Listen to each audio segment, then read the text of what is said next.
not my buddy. Welcome to Surface Noise, the A-side.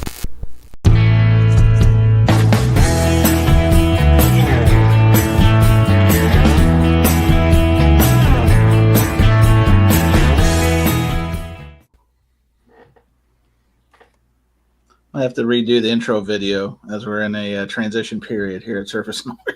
But more to come there. All right, well, let's let the room fill up. I see there's some hungry vinylists in the gallery, including Breakfast King of Loyola, who is eager to hear about the meat sweats. I don't know if we're going to cover the meat sweats because the meat sweats only really affected yours truly. And I didn't really take. You did this solo. You did this on your own. I couldn't. This is right. It's probably the best to get meat sweats in alone time because it's kind of embarrassing to be frank. Well, I mean, if I would have went with you, right, I would have been like, this brisket, it's like gold. It's like butter. I just would have talked about that for a full hour, right? And I mean, the turkey. I'm telling you, it's a delight. The turkey is a delight at Franklin's. So speaking of a delight, this is Jason Arsenal. Back in the VC proper. I saw you did a video with also a friend of the show, this guy, Beer and Vinyl. You guys are like the tag team I didn't know I needed in my life. Like the VC tag team. You're like the Rougeau brothers or Demolition or I don't know. I wouldn't say the Heart Foundation because I don't know which one of you guys would wear the sunglasses, but here we are. Mark Boyd, hello. So Vinyl Piper, I got one record from Austin Record Show. Curious to see what you all picked up. How did you get a record? Did somebody hang on? Was someone buying for the Piper? I didn't see him. Oh, I know who it is. Uh-oh. He has more feelers than I thought. I thought he just was with us. But oh, I'm sorry. Record Keeper 33 RPN. Did you find me that copy of Can I Take a Joke? No. One of the hardest records to track down, honestly. The Michael Fremer. In fact, I think last year when they found it, I think it was just through happenstance. And I think there was such a, what they call it, a posse, when you have so many VCists in the same locale that it was just a numbers game. There were so many VCists. Yeah, I mean, the thing is, you'll have better luck finding a turquoise Led Zeppelin. Straight. That's true. I could you just turn around and find one, but the Fremer, right. Fremer is nah. vinyl gold. I think they call that vinyl gold. Is that right? Let me adjust that. There we go. Let's see that. More like bronze, I'd say. Bronze. Whoa. So Greg, we got the gallery filling in. How was the food, Elliot? The food was very good. In fact, before we get started, we can maybe talk a little bit about that. I obviously went to Franklin's right off the plane, like a power Hoosier that I am. And then when I connected with Jason, I think Jason and I shared multiple meals together, including, I think the highlight, Granny's Tacos. Granny's Tacos. Jason built up Granny's Tacos to almost like Zeus level, like myth. And it came through clutch. So I would say that would be, would you agree, Jason, was Granny's Tacos of the Matt's El Torcho? Got to go to Waffle House. We did do Waffle House, and that was my deal because I'm, again, power Hoosier.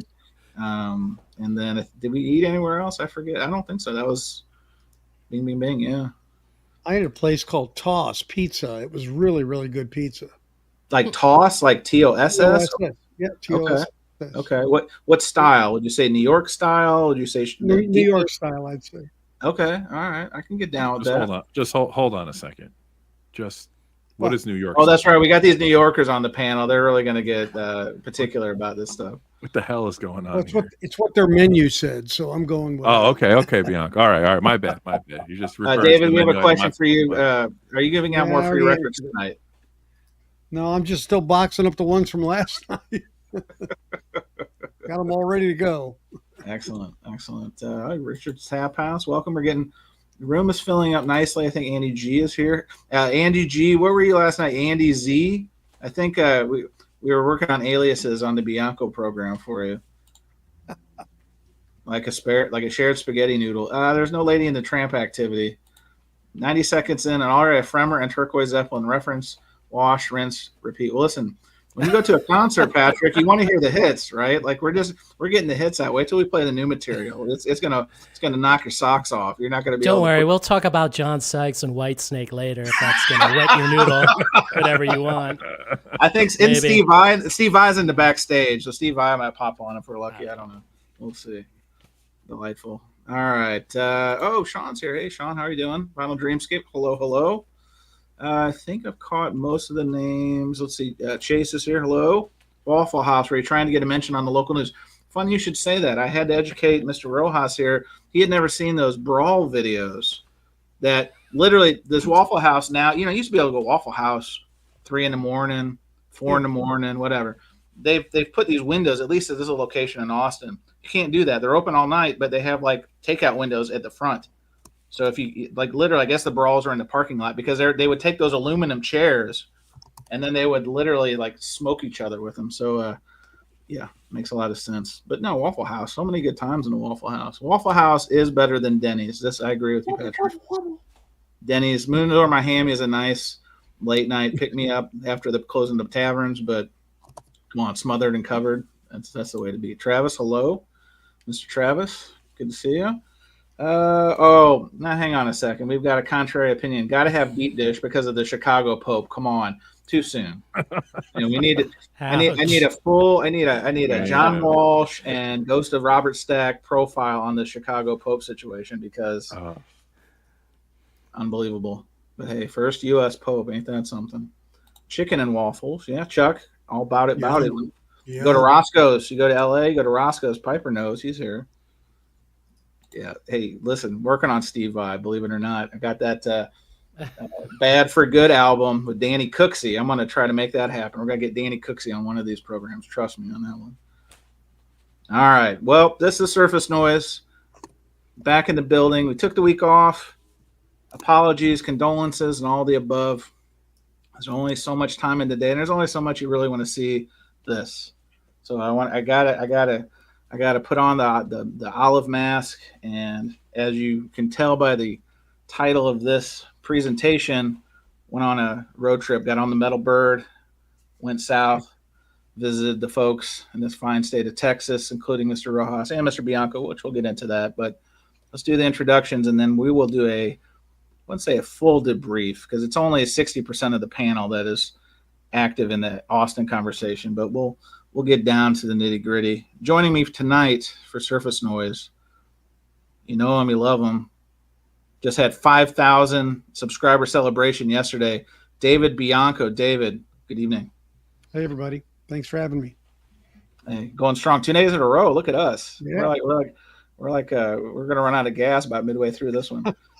Then I'm gonna go around the horn. We've got the channel.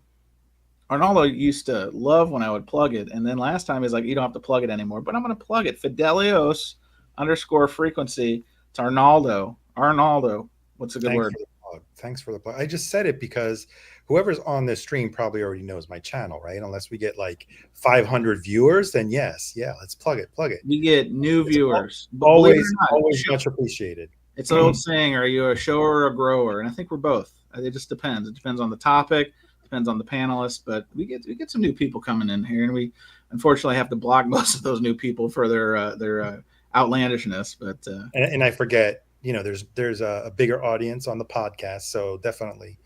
That's right. It's almost like a second life. So there are folks who, and that's why the podcast now comes out just a little bit after this show, because we get some of that late night coming in. So it's good to see. Hello, Mount Scally Records. Maybe we'll touch that one in the freestyle. There was no controversy. If you'd listened to the podcast on Monday, talked about it. See, this is why you've got to consume it all, because touched on it briefly. We'll talk about it in the freestyle. And there's no weird stuff going on there. And then the guy who I just said earlier shared multiple meals with me. Highlight probably of the month of April and May for him. It's Jason Rojas, Austin, Texas's own. Jason, hello. Thanks for having me back on, Concert Buddy. We had fun. We had fun. We had meals. We had a couple drinks here and there. And my old man this showed, because my mind was like, you kept saying you want to get another drink and go somewhere else. And my mind was like, yes. But then my old old man body was like, no, I've been on my feet for 7 hours. We did the right thing, we did the right thing. Yeah, Because the next night that you missed, we went to Egos. And oh, you did. I drove by Egos on my way out of town. I thought of you because I made that turn right over by the convention center, and there was a sign, and I'm like, I think they're going to go there tonight. And you missed the karaoke host, like singing 9 Inch Nails, Head Like a Hole, like opening that up. That's not right. So when you say miss, you mean just I didn't get to witness it, or I missed it because it was so epic that it had to be seen to be believed? Both. Both. All right, fair enough. All right, and then competing for turf on Surface Noise from the New York area. This is the Groove Seeker. Chris, good evening. Good evening. Hello, everybody. Bianco, congratulations. 5K. It's a big, Thanks, Chris. big Appreciate it. accomplishment. Good stuff. So does 5K translate to 3.14 in another unit of measure? I'm doing the metric to miles, David. I'm just making sure that I don't know. 5,000 That's subscribers is not really 3,000 actual viewers. Is I that how buy it- American Pie is what I'd say on that one. So Oh, hey, let's start out a little light. Before we talk about Austin, this is a great question. Let's go around the horn. What is your signature karaoke tune? David, what Steely Dan song do you sing at karaoke? I just have to know. I'm a fool to do your dirty work. Oh, okay. You get down with that. Arnaldo, do you have a go-to karaoke song?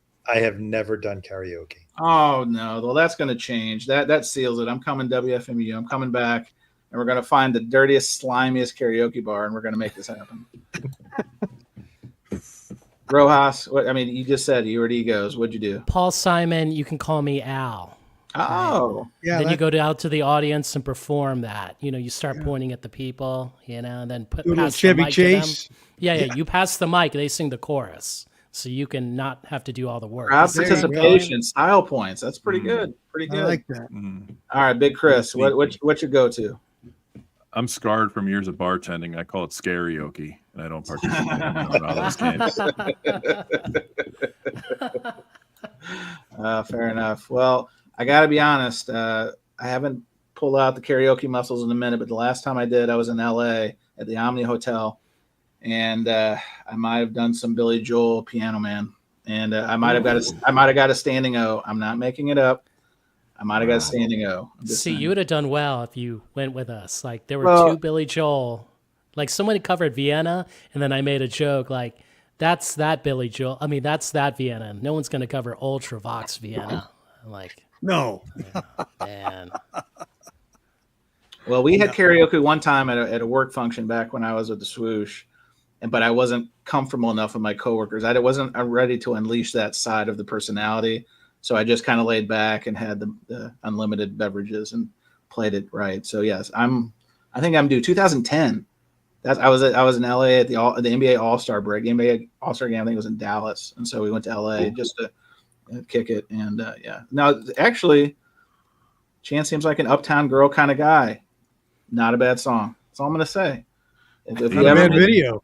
If we ever meet, if we ever meet up, BK, I will tell you all about it. There's a little deep dive on that one. See, the thing is, like Terry, he wasn't able to go Tap Records. Sure. But our other friends went, and we were almost talked into doing Poison. Oh, Belle Biv DeVoe?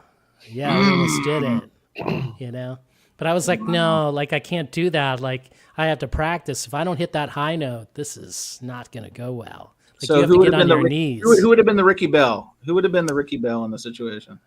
Probably Jeremy. There was a guy who could probably, like, I don't know if you remember Joel. Joel would have done the Yes. deeper voice. Yes, you know? Joel's like a baritone, I think is the Yeah. play there. But I'm serious. Like, if you don't hit that high note in the chorus, like and I was telling him, you have to drop on your knees when you hit that. Get into it. Yeah, and then that's when somebody comes with a cape and gets you a cape to surround you, right? Like that's the pro move. If you don't have a cape guy, what are you doing karaoke for? Come on. All right, well, good way to start the show, at least my opinion. Let's talk about the Austin Record Convention Spring 2025.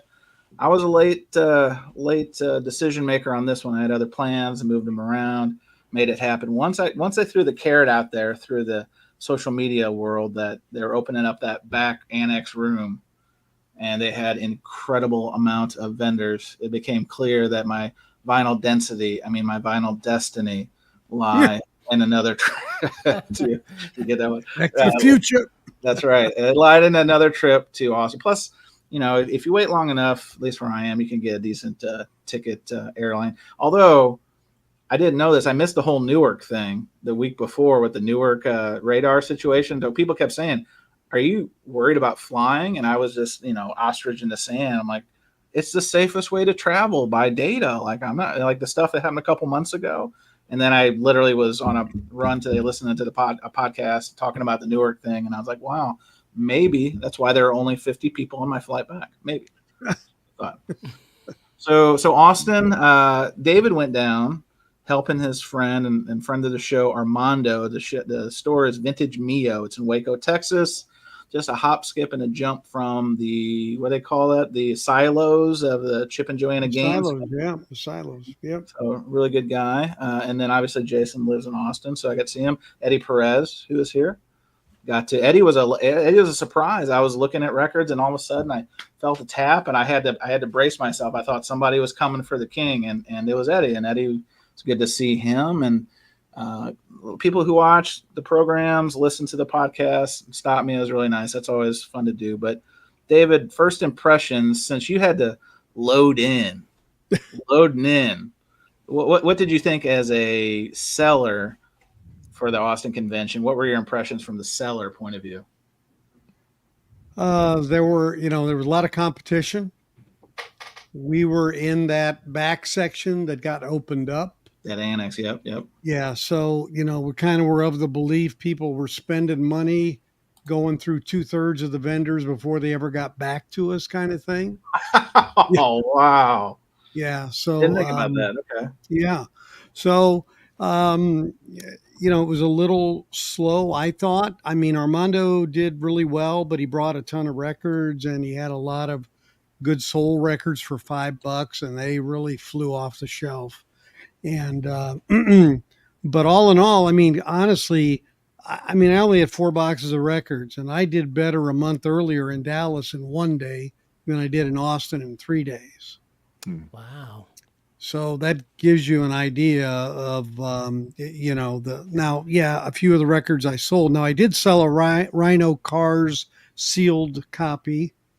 The high fidelity, Arnaldo, don't get triggered, Arnaldo. We've got a checkered history with that album on this program. And so I sold it for $200, and I went and got this one for $200. So I felt David, that's right. You already had that by the time I e-show you. That's right, because I had a Japanese pressing. I was lugging around trying to trade. Like I was trying to pull the Jose maneuver. I had my Japanese. One of these? Yeah, Japanese. Really? And, okay. Yeah. So anyway, well, did you unload it? No, I got close. I was trying to do deals with a couple different people, and the first guy I bought a couple records from. He's a shop owner. I won't say who.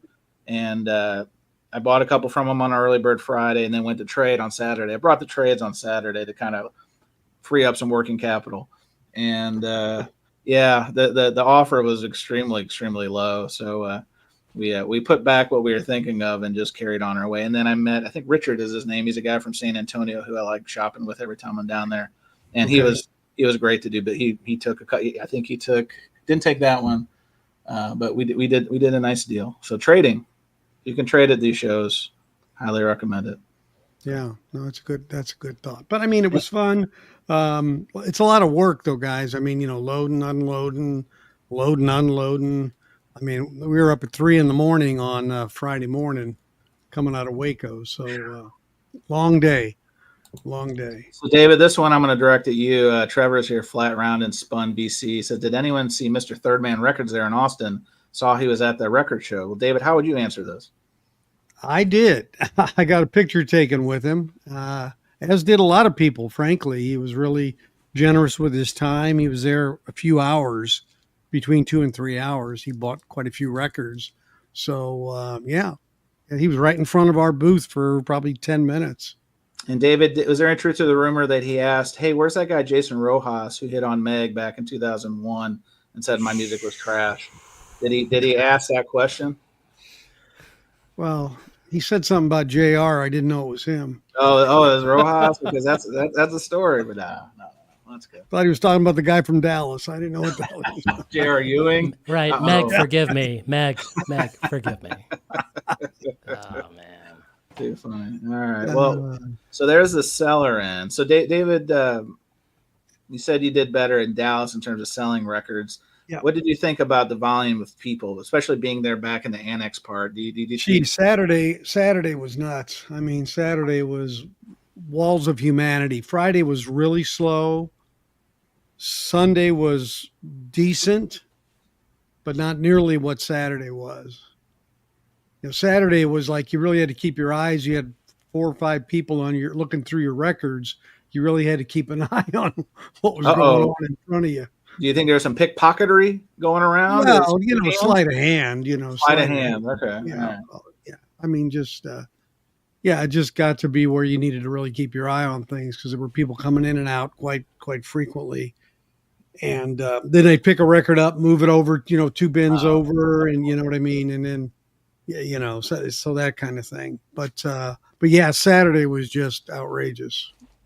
Well, I agree with that. And here's, before I go on to one diatribe, Saturday was outrageous because when I was leaving, I left early. Jason and I kind of went out to a couple shops where I left about 12 o'clock. And if you do the math, there is more men to women. The men to women ratio is very disproportionate in this community anyway, but let alone at the record fairs. And the poor men's room of the Palmer Event Center became it was one of the portals to hell because not only had one open, the other men's room to use the line, it literally smelled like the sewer, the worst sewer in the history of sewers had been opened and been breached. And that's why I told Jason, if you got a potty, we gotta go somewhere else because this is that will literally burn the hairs off your arm. So it was rough. It was rough. We'll get into that when we talk about one of our other topics about the toiletries, but. Yeah, the scourge of people on Saturday was something else. Jason, so now you come at it from a different perspective in a lot of ways. I'm going to use this pun intentionally as a record collector, been in the game a while. To borrow the line from Shania Twain, that don't impress me much. Which, yes, look at this on cue. This was not pre-planned. I kind of figured that this would come up because he did acquire the Shania 45. So. You would like to think that we wrote out this in the pre-notes, but this didn't happen. But no, it threads the deeper question. When you go to one of these conventions in your own backyard, how does it fare? How did this one fare for you? Because you went in on early bird and you went Saturday. Did you go back on Sunday? No, that's why I didn't meet, Jack White. Jack White put a hit on me if I was at the show, so I could not. His body guy was looking for you. I had it on good authority that Jack's body guy was like, "Where is Rojas?" But what do I know? So what did you think? What were some of your takeaways from what you saw and experienced? I just had fun. Like I wasn't looking for grails. I, said hi to people I knew.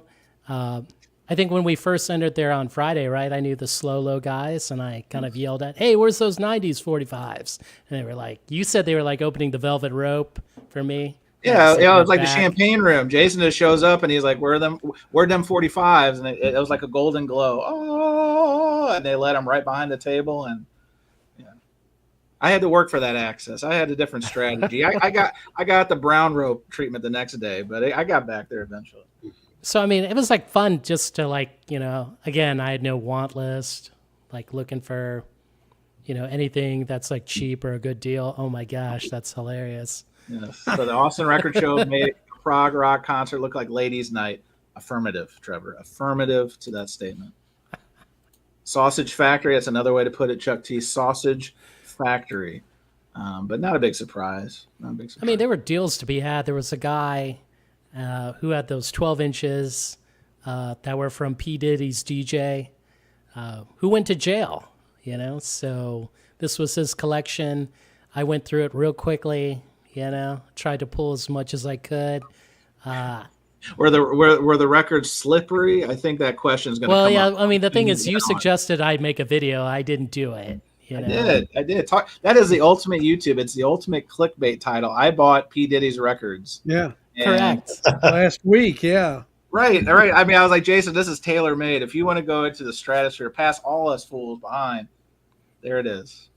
That's the thing. I didn't go back on Sunday, and then of course I missed Jack White.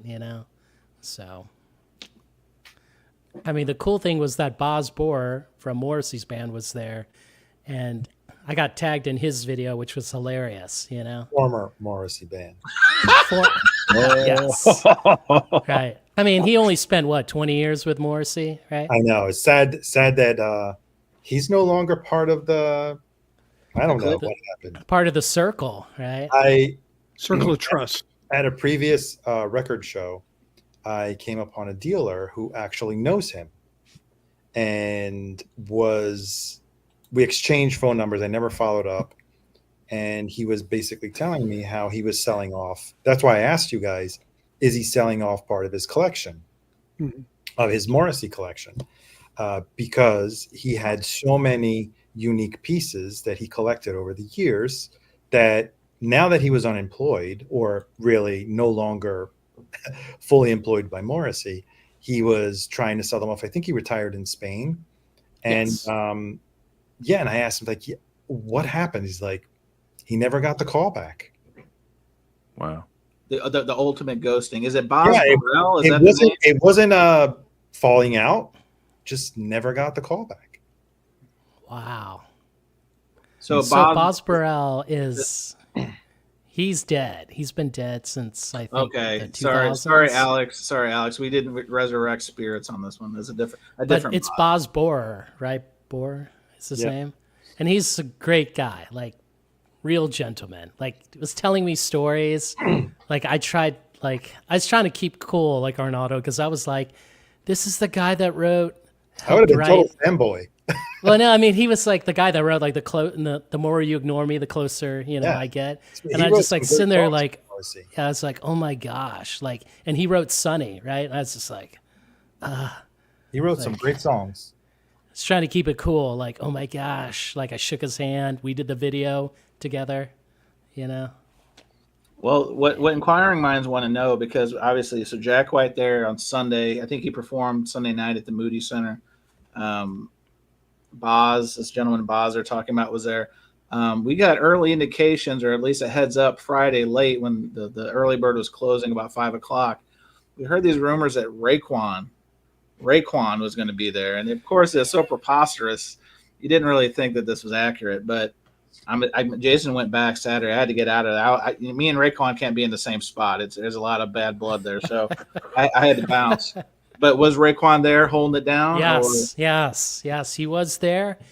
But the caveat was you had to pay him $80 for the photo op with autograph. You could not, if you gave there's him no in something. between. There Right, wasn't if like you gave Chris him Rock something- saying, "What if I give you $4 and you let me sniff your hair?" Right. I mean, if you gave him the album, you did not pay, nothing was signed. It was just an acknowledgement. Stone cold. Hey, So I thought about a selfie with him, right? And be like, hey, Raekwon. Then he would have looked at me in the camera, and then his bodyguard would have chased me throughout the convention. Yeah, he would have given you the Batman Bane thing, man. That wouldn't have been That's worth it. That right. would have been bad news. He's getting tough like Ringo, Well, you're not anybody unless you have a good body, man. You got to have somebody who's there to literally break some necks and cash the checks. And clearly, Raekwon hit the move. I think there was a question. Yeah, so Record Keeper 33 RPM asked, does anyone know what Jack White bought? I heard that he spent a couple $100s on some 45s. Which vendor, I don't know, but that was some of the feedback percolating to me. David, did you hear anything on the floor that day? I saw him with a couple albums in his hand when he was back toward us, because he had nothing in his hands when he started. And then as he came around toward the next aisle, he had a couple albums in his arms, but that was it. 45s he got up toward the front of the room, I think. Makes sense. I'm curious, did he he have would've- someone to hold the records for him? Like the No. body man holding the records, or No, he was was there an holding- additional associate who was the designated record holder? Jack White bought a $200 Cars record. Alex, we can't start rumors on the show of record where we talk about records. This is a controversy. Well, I mean, statement. right? Somebody was selling a bootleg UHQR of White Stripes. Jack White just freaked out, right? Yeah. Well, you never know. There were a lot of let's call it unofficial pressings.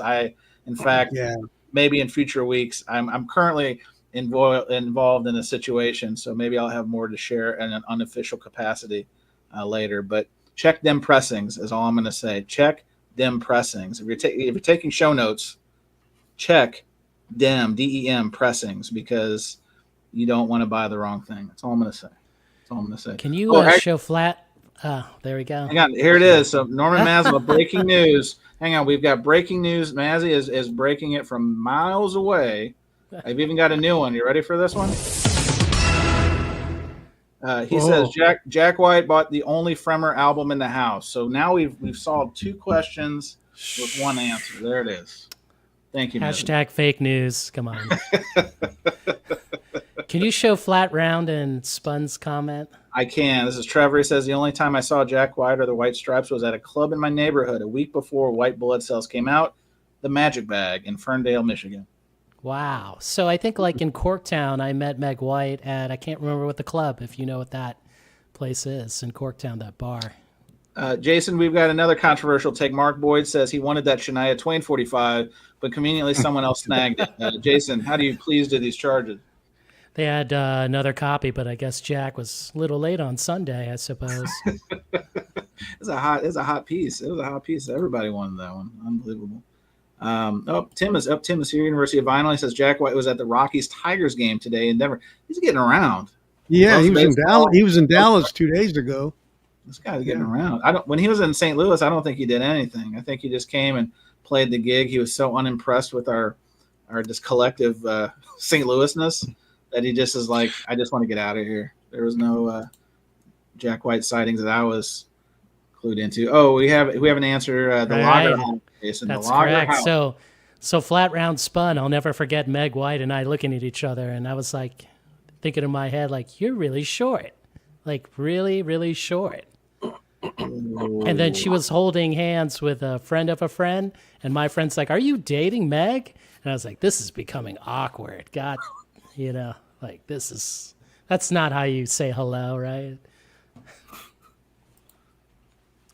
That's where the bad blood starts. I mean, and then that's right. The story got back to Jack that Jason was clowning on Meg's height, and then they had to be separated. They had to be separated, and then here we are. They can't be at the record show at the same time. So funny how life goes. Funny how it goes. This is actually a good question. A little deviation. Does anyone think the White Stripes will reunite at the Rock and Roll Hall of Fame ceremony? Straw poll. Tim, you have a better luck at the Oasis reunion than the White Stripes reunion, okay? Tim, you have a better chance that Peter Hook will rejoin Joy Division then. Or that Walter Becker will join Donald Fagen. That's right. That's funny. Yeah, we're getting a lot of no ways, no chances. I think that's probably a no-go. What do you guys think about the prices? Because one of my takeaways was it's a continuation of a theorem I have that the discographication continues, and I was just as guilty because obviously it's a good thing to have in your toolkit, even if you buy an unofficial like this jabroni. But there was a lot of discogsness. Is that a verb? Not only in terms of the researching at the bins, but also the pricing structures, because I would say that some records that I saw for, I'm making a number up, $50 a couple of years ago at this show, we're now pushing almost 90 to 100.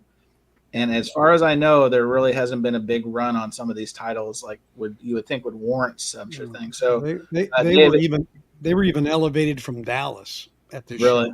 Really. And do you think it's because the people know that there's going to be a lot of out of towners? It's the biggest one in the States. Jason's on his head too. Okay. Yeah, for sure. I mean, the thing is, if you watch the video I did with Chris Grooveseeker called "The Discogs Medium is a Lie," you will gain more information that people utilize Discogs differently, right? Not in a positive way, meaning like you should be looking at it to research and like, check the pressing. But if you're trying to set the value because Discogs says it's this value, right? Well, it does tell you what it's sold for. It does give you that perspective. But you really need to look at what condition. I'm sorry, Judge Judy is here. Judge Judy, what Add did you up just those say? figures, sir. Add up those figures. Okay. On it. Judge Judy Scheinlin, everyone. Judge Judy Scheinlin's here. Okay. So the pricing, I took away the pricing. Now, part of my strategy, because I try to be really, really cool about it, really slick, is do the early bird. I would tell anyone to do the early bird. I was focused on the LP part of my journey on Friday. And so I did LPs almost exclusively. So then when you get the, like David said, the horde of humanity comes in on Saturday when the general public comes in, because you do early bird, you get a couple hours before here comes the swath of humanity. Well, on Friday, on Friday you get the whole day, of course, but Saturday just a few hours. Yeah, couple hour preview is part of the early bird package, and then here comes the horde like Walking Dead. And so I was like, I'm gonna do 45s because not a lot of people have the discipline or the neck strength to keep it down like that for a long time. And it's like Jason said, his friends from New Mexico with the 90s, that's literally the first place I went Saturday was slow-mo out of Albuquerque. And the reason why is simple. I really appreciate when people organize their 45s in a way that makes it easy. So they had 90s, which I'm looking for. They had 90s R&B and hip hop, pop, and then rock. And it was delightful. I bought several. Should I show you? Should we do a little show and tell since we're talking about it? All right. Sure. So you may not know, but I'm just going to show some of the 45s. I'll show the LPs maybe in the freestyle, but I don't know if you knew this, but our friends Velvet Revolver had a 45 of Fall to Pieces and then their debut song, Slither, if I can do that right. No idea this was a 45. No idea. But the one I was really passionate about, I mean, look at this. This is all the 45s I bought in Austin. And really? I didn't know this. Obnoxious. Yes, it's obnoxious. But as I've said, I'm going for these ones that have jukebox strips. So if anyone remembers the famous my gosh. O-Town. Yeah. So get out of here. You didn't show me that. I know. I didn't want you to shame me to my face, so you can do it now. But I mean, come on. Where else are you going to find? I mean, these are the hits. Like, I would never buy a LP. Wow. Get out of here. Scorcher. Snow Informer, right? But, I mean, Jason, this one sings to you. Did you know that John Mayer, 45 of Daughters was available? Wow. Wow. Yeah. Get it on that Columbia. What's up, Daddy? But I'm not going to be a no lie. Let me find the real. So many bare naked ladies. But like, here's the song from Friends, right? The Rembrandts. Like they just had that LP for Record Store Day. $5 versus $40, folks. $5 versus $40. But really, the ones I was after the most. Let me find them real quick. Oh, hang on. I do have to show this one. This may be the greatest 45 of all time. So on the A side, you have the Macarena song. Yes, and then on the B side, you've got the Scatman song. So, I mean, DJ's dream. This is a DJ's wet dream, is what this one was. I can't believe what a good time. But let me find the two I'm really super stoked about real quick. Oh, let's see. Jason knows this one. These guys are called the Backstreet Boys. Backstreet Boys. You've heard of these guys? They're pretty good. But let's see. Jason put this one in my stack, and he's right. This is a great cover. This is Faith No More's Commodore's cover of Easy. Yes, so that was a good ad. I appreciate the hookup there. But I mean, come on, Arnaldo, are you jealous? I have Hoobastank. I've got Hoobastank. Hoobastank. Not any other kind of stank, but Hoobastank. They stunk. Best stank of all.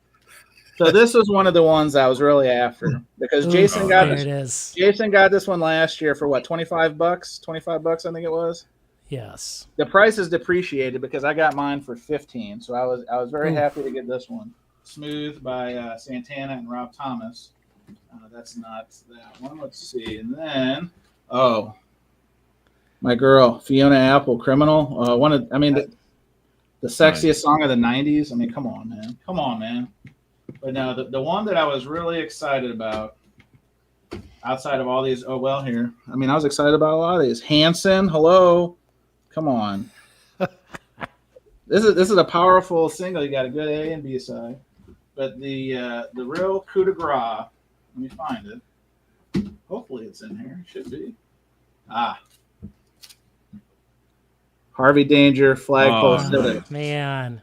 So the reason this one was dear to my heart was the day before on Early Bird, Jason said, "Oh hey, there's some young people." It turned out to be Carlos from Hybrid Records in New Mexico. YouTube presence, check him out. He was selling a lot of 45s, but again, my strategy on Friday, LPs, Saturday, 45s. So I guess Carlos and team didn't get the note about the Early Bird on Saturday, so they had their whole booth blanketed, tarped for the first couple hours, and I'm like, so anyway, Jason gives me a heads up, later. He's like, hey, they're open. The kids are open. It's like, okay, let's go. And because he had said he saw this. Now this is crazy, $40 to $50. Look it up on like Discogs. It's crazy money. He said he saw one for $5. So I skedaddled my dad bod over to the Hybrid Records thing and didn't see it. I had to ask, like, do you guys have this? Nope, sold it. So here's what I did. This was like I was an 11-year-old kid at Walmart again. When I had already got my 45s from Slow Mo, I saw this, and they had $30 on it. And so knowing that Jason had saw the one for $5, I hid this in the Slow Mo box just in case I had to go recall. And when we went and they're like, nope, we already sold it. It was like Roadrunner, smoke from my feet, ran back to Slow Mo, picked it up. I'm like, hey, because I bought a decent amount from Slow Mo. I'm like, can you do me a 20 on this? And the guy's like, no, absolutely not. And I'm like, oh. And he's like, no, I'm just kidding. $20 is fine. So Sweet. Love it. Anyway, that was a lot of fun. And have you ever seen these, Chance? They've got the strip. It's actually, they have multiple strips in there, so that if one tears off or breaks, they've got multiples with each record. I haven't seen that kind of, but on each side. No, that's great. No, the Macarena one actually did come with a strip of 6 of them. So if anyone out there watching needs a jukebox strip for a Macarena / Scatman song, holla at your boy. I got you. Yeah, I'll see you offline about that. I might need one. Oh, that's too funny. Good stuff. Oh, I'm sorry I've been neglecting comments, guys, but let's see what we got here. So Greg says, I only have BG's and Dead Kennedys 45s. There's nothing wrong with that. There's nothing wrong. Dom, seeking the thread. No presidents of the United States peaches. I didn't see it. That's a hard one to get. That's a golden one. That would have been dope AF. I would have been all about it. Did you see Vinyl Piper's comment? Let's see. I'm so behind here. Is it? Because he's not even showing the records. Oh, the LP. Oh, yeah.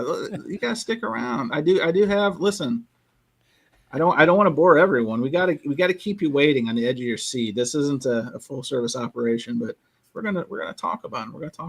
So anyway, so for me, all in all, had a lot of fun. Sound like Jason and David did too, and it's like one of those things. I would, even though I didn't get this at the. Hang on, I do have to show this. It was in the pile. So if Jose was here, he would appreciate this.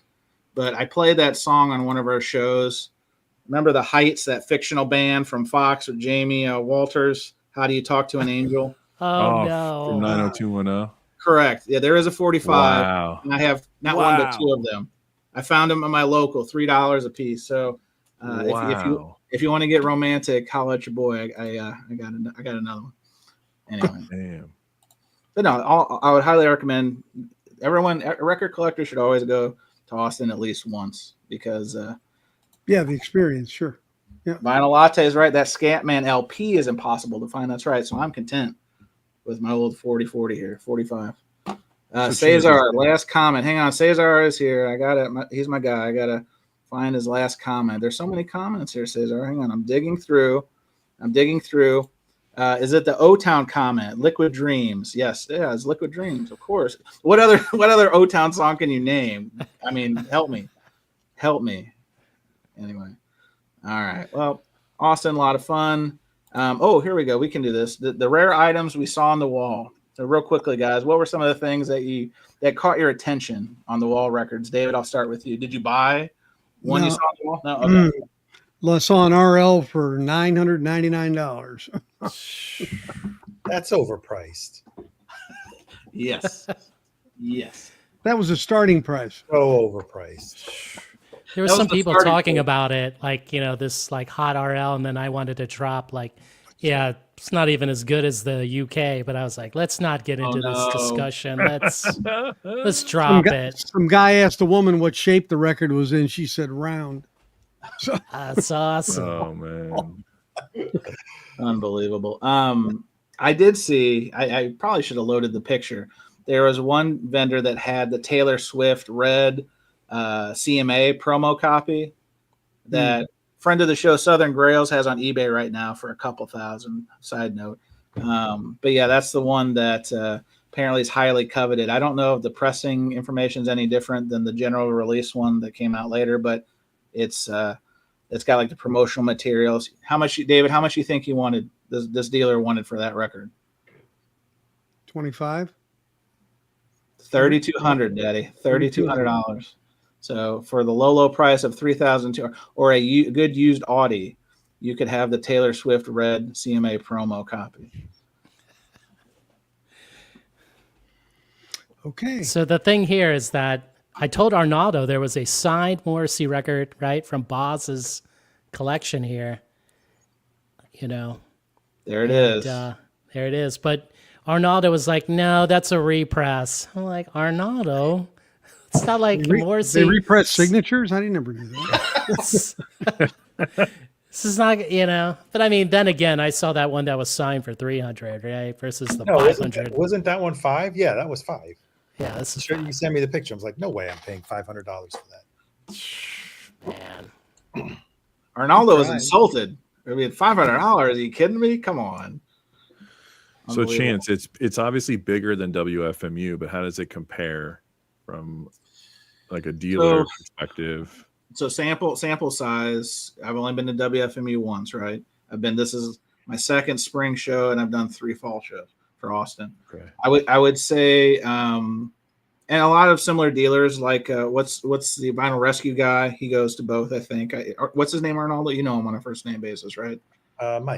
Mike, yeah. So he was there. He does a smart thing. He put in his social media some of the records he is going to be bringing, and he does that all the time. Every local record fair agreed. he attends, he either asks the social media account of that's promoting the show to insert a slideshow of what he's bringing, or since I follow him as well, he always says I'll be bringing these to Asbury Park or wherever I'm going. Right. Yep, smart. I think. Oh, here, yeah. Jefferson's got.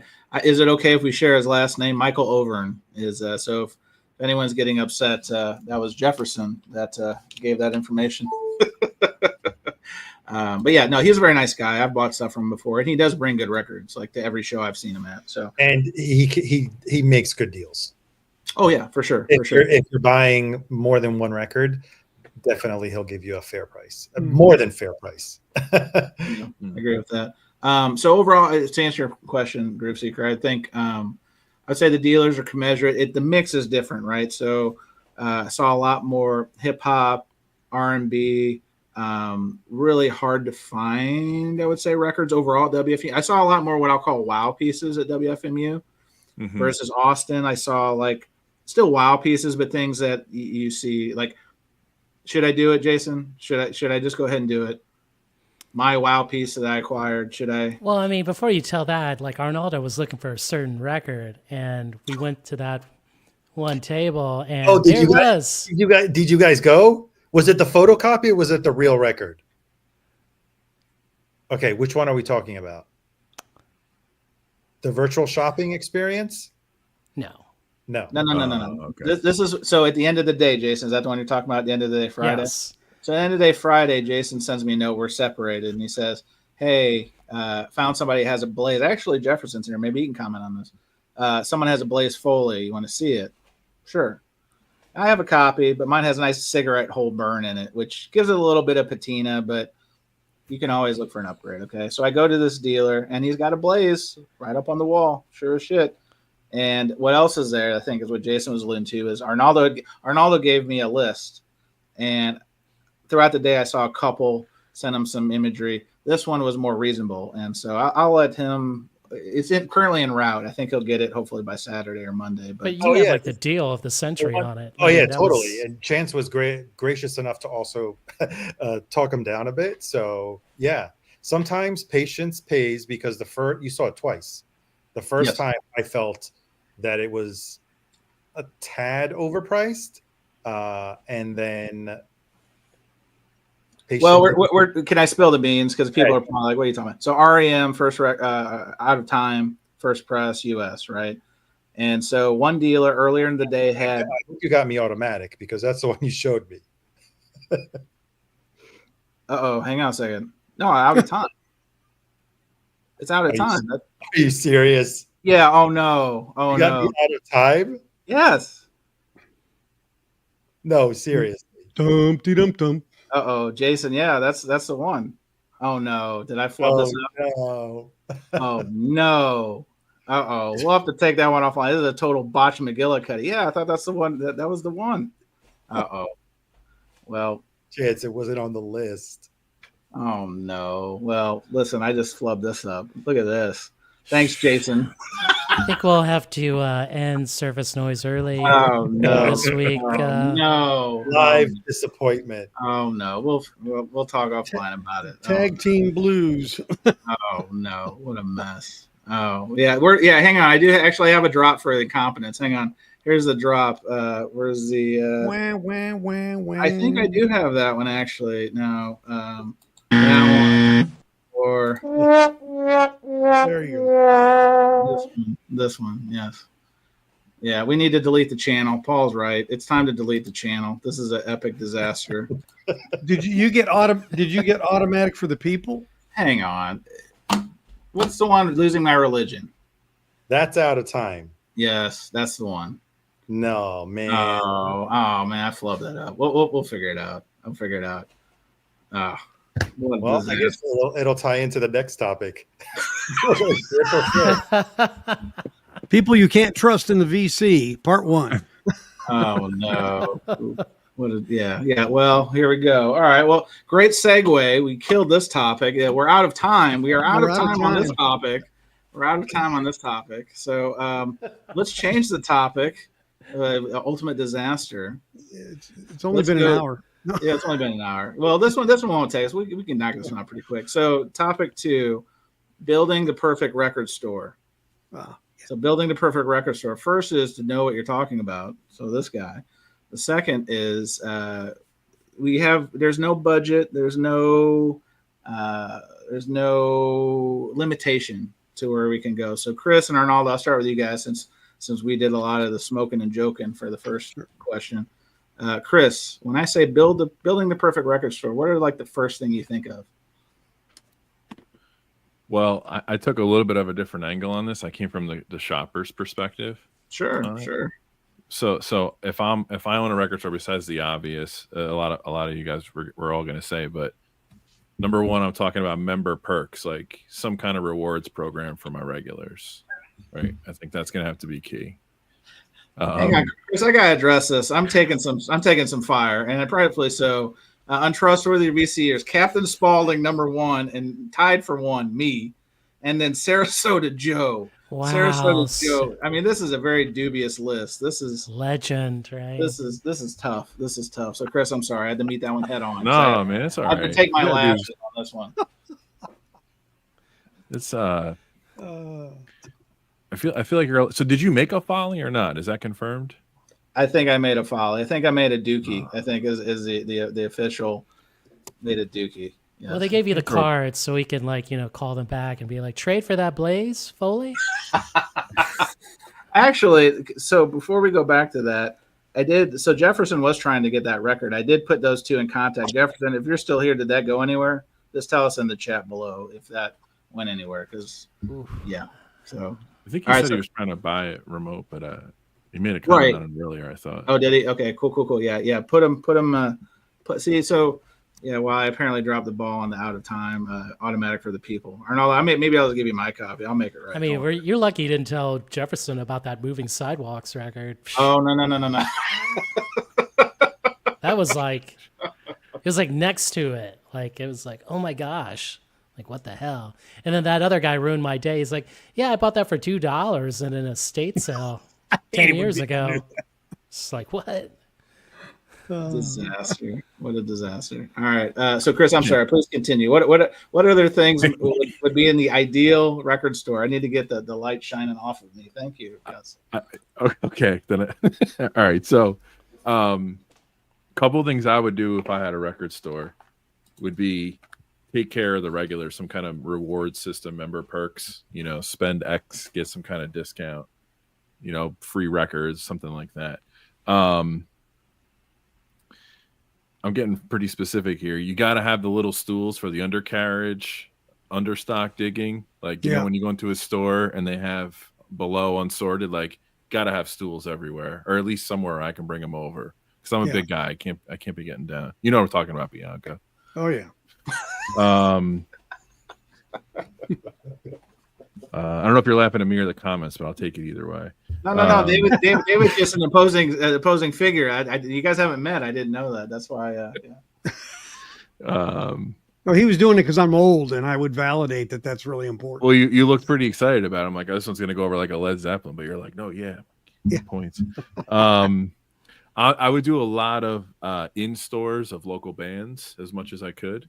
There you go. And a lot of like album release parties. So not, you know, on Thursday night if new Taylor Swift comes out or whoever, open at midnight for the people. I think that would be fun. This is kind of a pet peeve of mine, but I get why stores do it. Like, have a designated used day. Like, our used drops are on Tuesday, Friday, Saturday, whatever that is. It's fun when you're available and you see they drop, like they do their Instagram flips and people can rush to the store, but having one day would be pretty sweet. And then the last thing is you got to have gear. Not enough record stores have gear and gear services. Like, you got to have gear in the store, or you got to be able to outsource it to somebody reliable. Yeah. So I would be heavy handed on equipment in the store as best as I could be. Those are kind of my features from a consumer perspective. If I opened a store, I'd roll a lot of that stuff in. Chris, excellent job. You took the assignment and knocked it out of the park, unlike me, where I literally took a dookie on the assignment. So way to go. Way to go. So Arnaldo, as Steve's coming out of your ears, what if you're building the perfect record store? What do you look for? First of all, your REM section has to be clearly labeled. Right. Touche. When it says out of time, it says Arnaldo's choice. Right. Yeah. Personal pick, Arnaldo. Yes.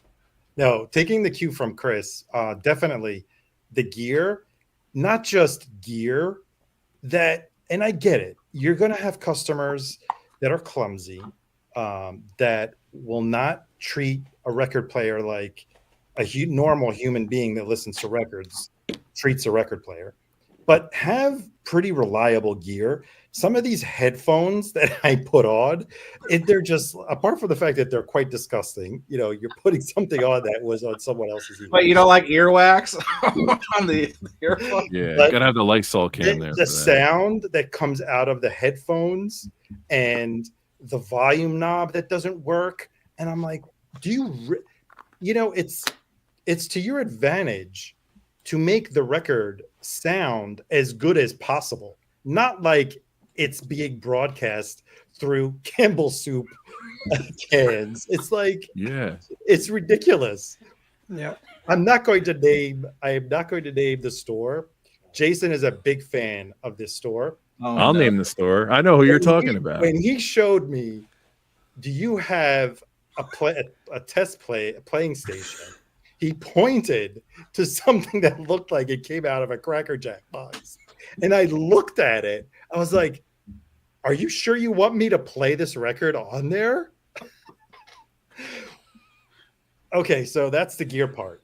Wait, Arnaldo, I want to say one thing. The store we went to and Jason visited, you didn't come, but we went to that is the store. That's a That's the store. I store. knew it. I knew it. That Well, I is- mean, it didn't even work. And It's just right, because I've gone then maybe a few weeks ago or maybe a month ago, and I wanted to play test something. It's like, it's not working. I'm like, well, yeah, it figures. It sucks. No wonder it doesn't work. I thought it was a Fisher Price, my first record player. At Yeah. first. Yeah, I was like, what exactly. the hell is this thing? So You lost funny. the key to crank it up. Oh man. Arnaldo, all you have to do is look at Dom's comment. Is this a confirmation? It's the same spot? no. Actually, Academy on 12th Street, they have pretty good gear. They have, I want to say that they have Techniques 1200s, don't they, Jason? yes. Yeah, they have pretty good gear. I'm not going to shame them. No. They're actually one of the stores that has, one of the best playtest gears and stations. But yeah, you would be surprised how many stores don't have a new arrivals bin. Not new arrivals like new releases, the recent stock that you purchased that is Right. used, a section. I've gone to some stores. You have a new arrival section? Oh, no, not really. We just put them in the section. Of the auction. Bad. If you want to look for something Worst. specifically, just go to that part of it. So, new arrival section. But some stores that I've gone to recently, they also have besides having the wall, and you only have so much wall space, they have dedicated bin or bins for the rare stuff, Right. or some people call it the hot shit. Collectibles. Yeah. Yes. Overpriced Discogs median bins. Yes. Yes. So that is also because it's like sometimes that what you're looking for is definitely not going to be in the $2 or $5 bin. So just go directly there, and if you'll find it, it's a record store. You're not going to find any records unless it's the guy's 80 years old that doesn't know what a record is worth, right? So Right. I think that's very useful to have a Hey, rare. sometimes that's who you want, though. If they use the Rock and Robin pricing guide, I've gotten many a deal on the Rock and Robin pricing guide. I'm just saying, okay? So Been out of print for let's 40 give the years. olds their due. The olds are good in that case. And definitely I have a few stores that I go to that have rewards programs, your punch card. So yeah, I started those. it's a Yeah, way a couple before. rewarding your more, loyal customers. And, I think that's good. Yeah, Yeah. punch cards, It's good. needed. I agree with that. All right, David Bianco, putting you in the hot seat because I'm over sweating profusely. What do you think about it? Obviously, you echoed the gear. Well, what are some things maybe the guys didn't touch on that you look if you were building the perfect budget, no restraints, the things that you've noticed in your travels that you're like, they do it good, other people should do it. What are some things that stick out to you? I'd like a section that's original first pressings. Oh wow, okay. Yeah. Okay. So, you could immediately go there for those. I also want to make sure the store is alphabetized from the front to the back and not the back to the front, like a certain store in Waco. So one of my pet peeves. Yes. Just well-marked areas. You know what I mean? Good flow in the store. And Yes. good identification of where things are at. You already said new arrivals in front. I think they should always be, in front, and the first thing you see when you walk in. Now, can I play devil's advocate there, David? Yeah. Because if you put it right in the front, isn't more prone for kleptomaniacs and five-finger discount vermin to just come in and take the goodies and then walk right out? Because that does happen. So, agree with you. It should be findable, but If your workers are actually keeping an eye on things, I don't think it should be a problem. But that's, the other David, thing, and this is any something. workers. You can't find any workers, David. That's the one. Yeah, I know. Something I saw in Spain that was really cool, and that was where a rack of records were up at height where you could just flip through them.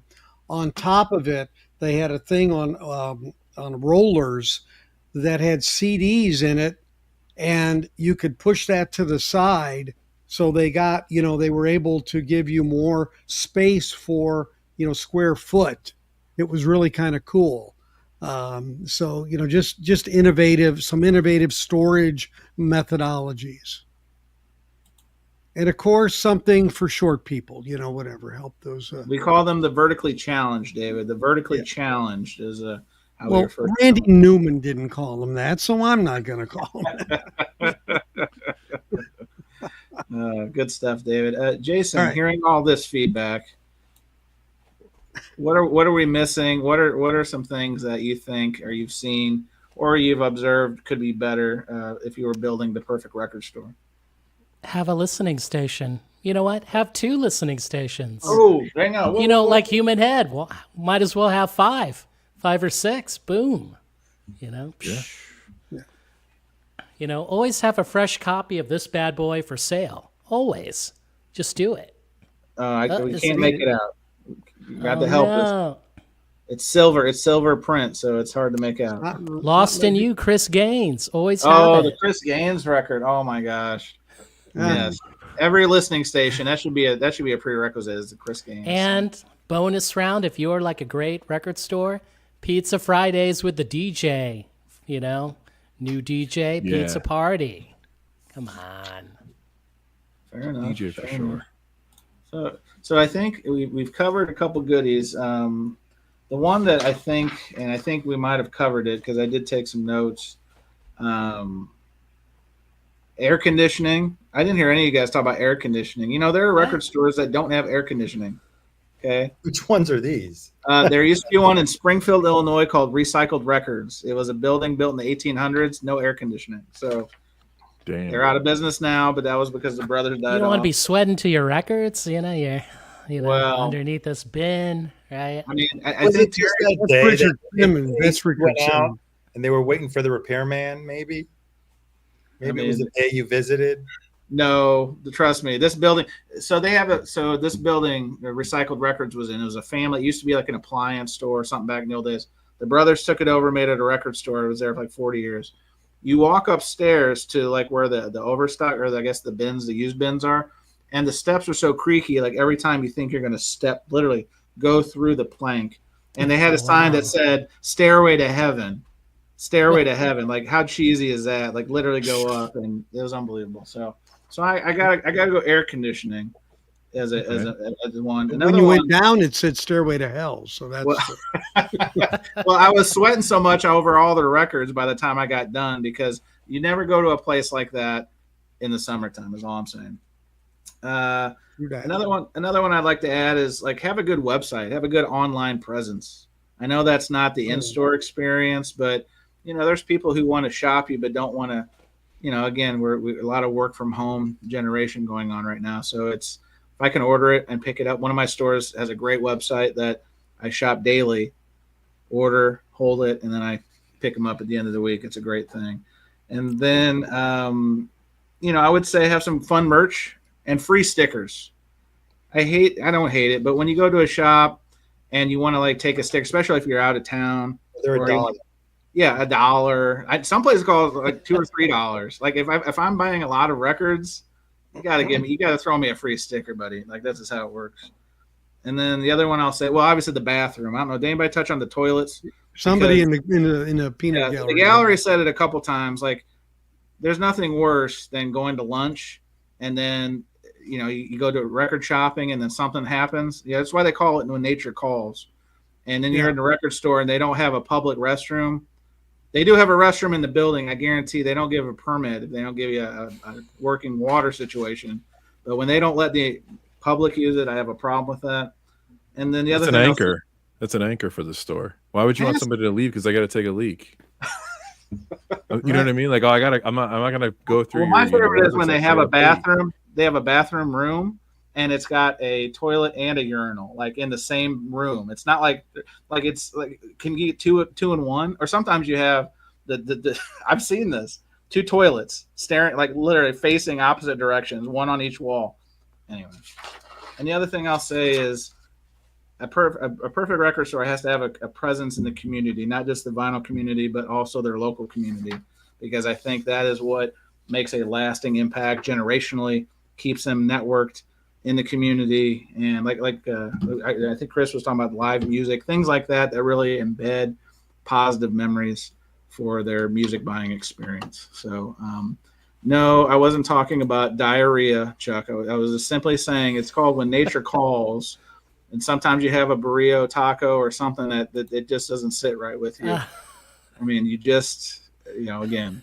You need to sit right. It should be the basics. Now, Frank says, good luck finding a bathroom in New York City. Arnaldo, is this true? Chris, is this true?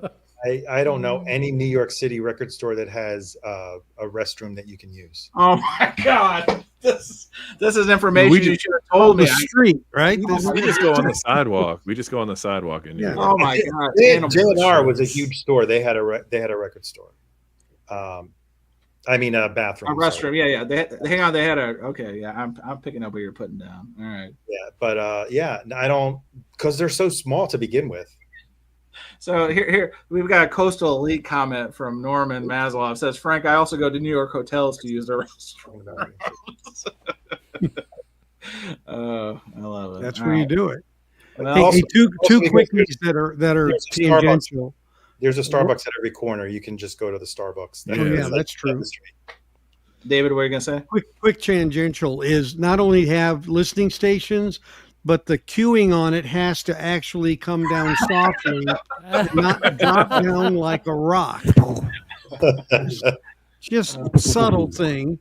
And the other thing is there was a store in Sweden where they had new arrivals, and as they moved that product into the regular bins, they put a color sticker on it, and it was 10% off if it'd been in there 2 weeks, 30% off for 4 weeks. So they basically, that's how they churn their stock, and it was very effective. I want to add one more thing. Huh? Arnaldo, I want to add one more thing. Go ahead. A store should have hours for the public that are for people that have jobs. Don't close the store at 6 o'clock. Yeah, 12. You mean 12 to 6 is not a viable business operation? No, especially Monday through Friday. It's like, who's going record shopping Monday through Friday at 5 o'clock, at 4 o'clock? Not in New York City, right? So move your hours to like 12 to 8. And most record stores in New York, they're open between, because no one's getting out of bed to run to the record store at 10 o'clock in the morning. Hang on, we got breaking news. Breaking news, City Indy. So Norm Maslow is starting a Patreon. I don't know if you've heard this. And one of the features at the Patreon opening tier level is rankings of record store bathroom operations. So if you're interested, to opening tier, I don't know the price. I don't know if the prices have been revealed, but there's multiple tiers, and record store bathroom rankings is on there. So check it out. I just want to help Mazzy out too, because any New York hotel that lets you in to use their bathroom and there's no doorman, you should really have a hazmat suit on before you go in that place, because it's hard to get into a New York City building nowadays. So that's somebody. Well, all you got to do is just pretend you're a guest of the hotel. There's always a restroom in the lobby. Just act like you belong. So you just walk in. That's how you figure it out. Correction. Scotty says top tier. It's the top Patreon tier is where Mazzy will give you the power rankings of the toilet scene at the record stores that he's experienced. So, Darren Record Hound is here. He says, I never wanted to use the bathroom in the store I worked at. It was friggin' gross. Shocking that record store toilet was not awesome. I think David hit the nail on the head, like curation, right? You want to have a grill wall that's always, changing. If you see that same thing on that grill wall, things aren't. Nobody wants stale grails. It's not a grill. It's not a grill. Grails. That's right. Because nobody bought it. Delightful. All right. Well, guys, I think we've had a lot of fun. One of us has made a lot of mistakes, and I think we're going to close the podcast proper as I am licking my wounds. And I want to thank everybody. Stick around. There's more show coming at you. More time to rip on this guy. I want to thank my guests. My multi-meal mate in Austin over the weekend, Jason Rojas. Thank you for joining. Thanks for having me back on, Concert Buddy. Count on it. And then right next to him, the co-host of the VC Social Club Monday evenings, 8 p.m. Central. That's the Groove Seeker. Chris, appreciate you. Appreciate you guys having me. Thank you. And then David Bianco did a lot of load-ins this weekend at the Austin Record Fair. David, hope the body is healing. David, thanks for joining us. Yeah. Thanks, Chance. And Arnaldo has already filed a complaint with the Better Business Bureau with me in the vinyl community. I just got an alert. Arnaldo, Fidelios _frequency. Thank you for joining and not verbally telling me it. Thank you. Thank you, Concert Buddy, for getting me that record that I so wanted, Austin. Oh man. Concert Buddy's got to change his shirt after the first session, man. Yeah, I'm wearing a lot of wet. Is what they say. So no. Anyway, we'll talk about it later. All right, let me move over our assets. We got to move over the assets because not a lot of people know what goes into this. Well, actually, you can't even see it in our current outlay, but we are in. Hold on to your butts. Here we go. This is a really tight operation. Boom, boom, right there.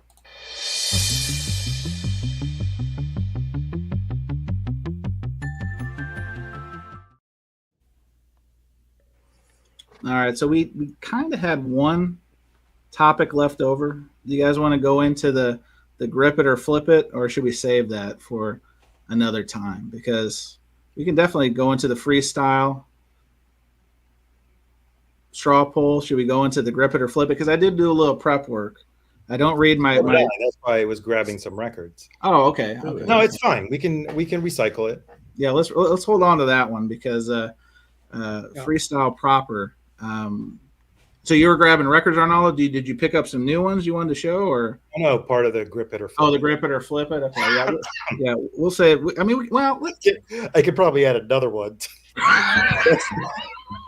Might be flipping it to me. Let's just do it 2 weeks from now, so I can show the other one. So Arnaldo, those stickers I sent you for the podcast, when I see them in a trash can, somebody takes a picture at VinylCon. I'll understand those are my just desserts. Is that safe to say? Now, so here's Tom. Tom is coming in hot. Hang on, I got to get to where's the comments? Hello, there we go. Tom is saying what a couple of people have told me in private. If I can get to the comments here, hold up. Why is the view not working? There we go. Sorry, the computer is really. I think my computer's out of time. Let's see. It says Tom says there's no prepping in the freestyle. There's no continue with that, right? That's the definition of freestyle. Computers. My computer. I'm emitting so much body heat from being in the hot seat that yeah. No, Tom, you're right. There is no prepping in the freestyle, but you have to keep in mind. This is a very competitive space. In fact, I saw Steve Westman's going to broadcast here in a little bit. Moved his show a full hour, so we're not even competing. The VC Civil War is a truce tonight, so he's going on at the top of the hour. So I do want to be sensitive to that piece because he didn't want to run into toilet talk with Surface Noise crew because it is a very competitive space. Nor some of our wonderful topics, but let's do a little tease of the grip or flip because I did do a little prep, and what we were kind of talking about, or at least my concept with the grip it or flip it, was a lot of new releases coming down the pipe. And what I'm going to do is I'm going to show one, and we'll just take a straw poll. Is it something that you would want to get? You'd want to grip it, or is it something that if you bought it you'd want to flip it? So makes sense. This is kind of the idea. No, I don't want to invite a guest to stream here. Apologies. All right, so I'm going to go share screen. Let's go with, this is an easy one to start. All right, if it's going to go up, there you go. All right, so here, Mobile Fidelity, a one-step. Everyone loves these. Off the Wall, Michael Jackson. Is anyone interested in the Michael Jackson Off the Wall one-step to grip it in terms of buying it for their collection or flip it? Jason Rojas, I already see a side-eye to me. What do you think? Heard this one was AAA.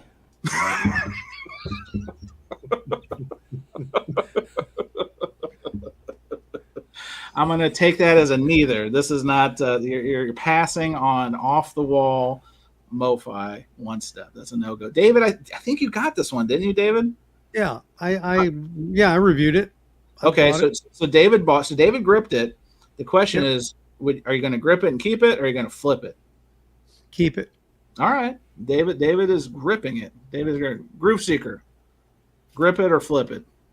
You cannot flip one steps. you should just go look at the sale prices on Discogs. So, and I'm not buying it. So neither. Then you got pass. All right, Arnaldo, grip it or flip it. I'm on the fence about that one. I'm on the fence because I've read about and seen videos that they did a nice job with that one, probably better than the Thriller. So I'm on the fence. Okay, so under consideration. Yes. All right, fair enough. All right, let's do another one.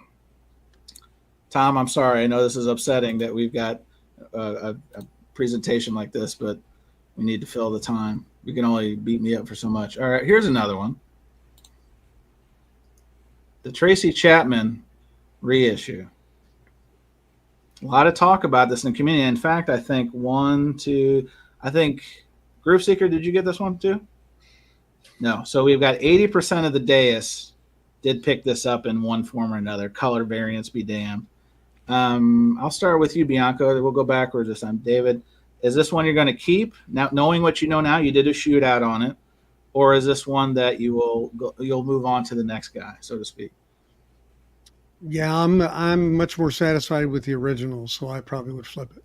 Flip time. All right, we've got a flipper. All righty. Arnaldo, what say you? Grip it or flip it, the Tracy Chapman self-titled reissue. I send it back to Mr. Miz already. Wow, we've got two moving on now. We got people liking it. It's solid. Richard's Vinyl Tap House. I bought it and love it. Until you listen to the original. Just say, if you haven't heard the original, it sounds pretty good. No, I played it first. I was like, oh, this sounds really good. And then I played the original. I was like, am I still in the window to return it? So Jefferson says, I'd never buy it, but if I was given one, it would be an instant flip. So he is literally, what do they call that? Not Indian giving. What do they call it when you take a gift and you re-gift it? Isn't there a term for that? I think it's not capitalism. Regifter, no? Regifter. That's from Seinfeld. Regifter. There it is. Yes, that's what I was looking for. Yeah. All right. So then Jason also as another purveyor of this reissue. Grip it or flip it. Because everyone had to do a video about this, that yeah, well, your video should be ready, it's unreleased, It is. It's on the download. There's no doubt. It's on the download. Right. So I did a video on this, and we actually hear it. Right. None of this, people talking. We play it. And there were some people who were for the reissue, and there were some people who were for the OG. Whatever they're hearing. I prefer the OG. So the good thing about the reissue is you can hear her voice twice sometimes. It's a real value. It's a double. It's a BOGO. It's a BOGO. Hold up there, Mr. Bianco, because what? If you blow it up on a 500K speaker, you may not just get two vocals. You may get 4. 5. You might get a choir. It might be a choir singing to you. I don't know, man. Know Jeez. All right. Well, it sounds like if I'm picking up what we're putting down, this is a flipper. This is one that the OG seems to be universally chosen, at least by this panel. So, yeah. Oh, Vinyl Latte makes a fair point. People who have record stores seem to prefer the reissue. ... Strange. That's a unique observation, and we're gonna keep that. Wow. Does the dog have fleas? Is there a Starbucks in every corner in New York? Anyone specific we're thinking of? Breaking news: water is wet. Take that one to the bank. Water is wet. All right. Very good. Let's do like maybe one or two more of these, but let's do. Hang on, I've got one. This one I think is. This one's been in the news lately. Here we go. Coming in hot as the system is loading. All right. Oh man. So this one's coming out. The Miles Davis Bitches Brew One Step that is not on the Clarity Super Duper Califragilistic vinyl. It's on Dirty Black vinyl, and there's some controversy. So I will start with you, Groove Seeker, because you're a jazz guy. Is this a grip it or flip it situation? I think I already know your answer on the one steps, but please humor me. How many copies of Bitches Brew can I possibly have? I'm good. I actually threw up in my mouth today when I saw the email. I was like, "Fuck." Stop. Just stop. I think that's what their marketing team was going for. How many people can we get to audibly groan or let out a death breath when we show our product? Yeah. This is like a sorry. I guess I would flip it if I got it. Well, we're adding a new one. Hard pass. Hard pass. Hard pass is where you're coming. All right. Fair enough. Musically, no. Another reissue. Hard pass. Yeah. Fair enough. I think that's good. David Bianco, is this a grip it, a flip it, or a hard pass?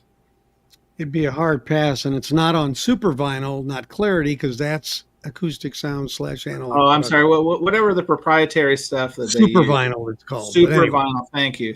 But I would pass on that all day long. Fair enough. Mr. Rojas, is this a grip, a flip, or a hard pass? Heard this was AAA. Yeah, man. Was that in an AA meeting? Yeah, heard. Oh, okay. I don't know. I got that email and I was like, so it's finally released. Not pre-order. Okay, so no groaning. So that's an improvement over where Chris was earlier. So no groan. All right. I'm very tempted. Well, Jason, the good news is there's only 8 units left at our friend's Platinum. So only 8. Oh man. Well, it isn't done by Kevin Gray, so. Well, there you go, Jason. That's a no-brainer then, Jason. Come on. So you mean the mid-range won't be boosted? Get out of here. Come on. All right, so undecided. Is undecided the call? You're still evaluating. Yes. All right, fair enough. Yeah. Fair enough. All right, Arnaldo, bring us home on this one. Pass. Hard pass. Wow, I didn't even get my words out of my mouth. Wait, why are you passing on it though? Is it because I already have a copy. That's what I'm saying. Okay, that's all. Yeah, I have 3 other copies. I don't want another one. Man, Right, no 5 meters. Come on. All right, I've got one more for this unofficial official segment, as my computer is really just loving me right now. Come on, guys, DSD forever. Come on. We got matching tattoos. What we didn't say in Austin is Jason got DSD forever on his left arm, and I got it on my right arm. DSD forever. That's how we roll. You got REM forever. Well, Massey's asking a valid question, but has anyone heard it yet? And there is the curiosity for me. Like, yeah, I'd love to hear it, but I just can't pony up for another reissue. I think if it's at my local, I'll go get it tomorrow. Maybe. Yeah. You could do the shootout with the quad, maybe. Oof. That would be an unfair shootout, right? No, don't go there with this. Don't do this. Yes, I'm going there. Got into an argument with a friend. He was like, "This is the best live record, audiophile live record." I was like, suddenly I just puked a little bit on my shirt at work. I can't believe you wrote this to me. Well, we've got Eric Clapton unplugged because just when you think they've made a record, the definitive version, Hold My Beer. Who's making that one?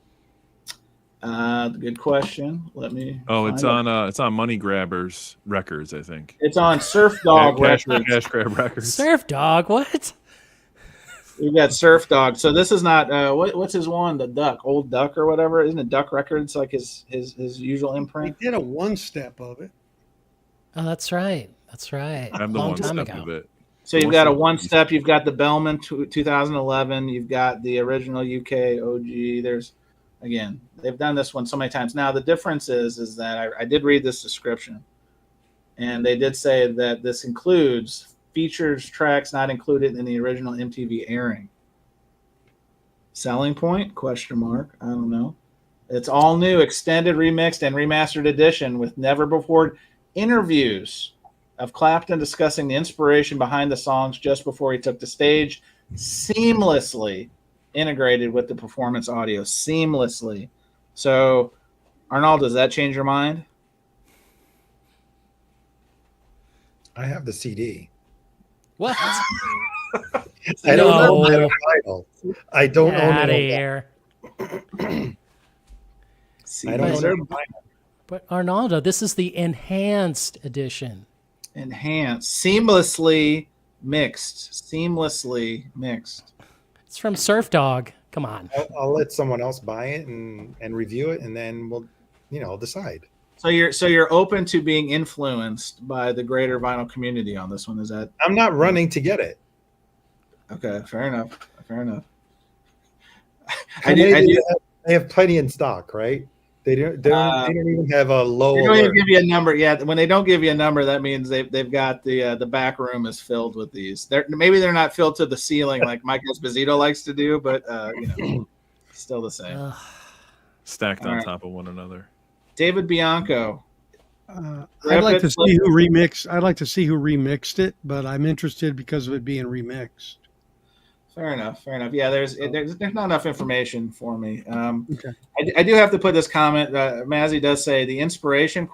His son fell out of a window. I think that was only for Tears from Heaven. I don't know if it was for the full performance, but yes. All right, Chris, did I hit you on this one? Are you about? All right. So again, hard pass. The interviews are going to sound great streaming over my DAC. I can't wait to hear the extra stuff. It's talking about. Yeah. But when were the interviews recorded? That's the question. Well, when were they recorded? I think what they mean is on these unplugs, there's obviously gaps in songs and banter. Like if you watch the Nirvana uncut, there's a lot of stuff they cut out on the album. I think that this is what this is. I don't think it's like an interview with Clapton as like, on it's just the in between when they're resetting. Yeah, uncut. I think I haven't read about it, but I'm pretty sure. So when Eric lets a giant fart between. Yeah, he's like, I gotta change guitars and I covered this song or wrote this song. And, somebody give me water. But, yeah. He's like, I went to this record store down the street and have a public restroom. Can you imagine? What a joke. I'm going to Mazzy's house. Hotel. Mazzy said she go to a hotel. All right. Well,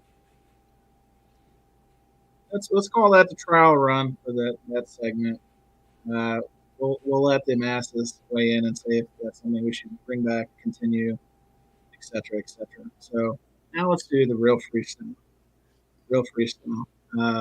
Were there records to be shown? Did anyone? I know Groove Seeker is on an exile, a hiatus right now. He's stacking boxes, not picking up any. You're picking up things, but you just don't want to look at them. What's going on? I've been very busy at work, and there's just boxes. I don't even know what's in them. There's just stuff getting dropped at my house, and I'm like. So I have to ask. I'm harboring back to my Psychology 101 class freshman year of college. So is it safe to say maybe you didn't need these records in the first place if there's not the enthusiasm to open them? Why do you say those things? No, these are things I wanted. I just haven't gotten to them yet. And which one steps are waiting to be opened? That's the follow-up question. Which one? No one steps. I think one's the latest Vault, which came 3 months late. The Third Man Records Vault. Probably some Blue Note in there. TPS. There's definitely any VMP stuff. Any VMP. Just asking for a friend. MIA. There's definitely acoustic sound subscription stuff in there. All right.